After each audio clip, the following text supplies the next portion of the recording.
আপনি কি জানেন কলা কোন দেশের রাষ্ট্রীয় ফল? অপশন এ চীন, option B Japan, option C Bangladesh, option D Cambodia.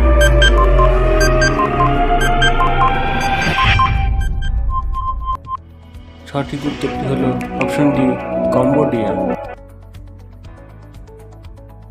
আপনি কি জানেন সকালে কি ভেজানো পানি পান করলে পেট পরিষ্কার হয়? অপশন এ মেথি, অপশন বি হর্তকি, অপশন সি চিরতা, অপশন ডি কালোজিরা।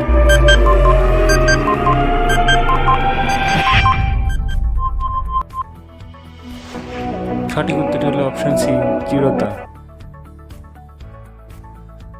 আপনি কি জানেন ত্বকে অতিরিক্ত কি ব্যবহার করলে ক্যান্সার হয়? Option A makeup, option B face powder, option C aloe vera, option D face wash. সঠিক উত্তর হলো অপশন এ মেকআপ। ভিডিওটি ভালো লাগলে আমাদের চ্যানেলটি সাবস্ক্রাইব করবেন।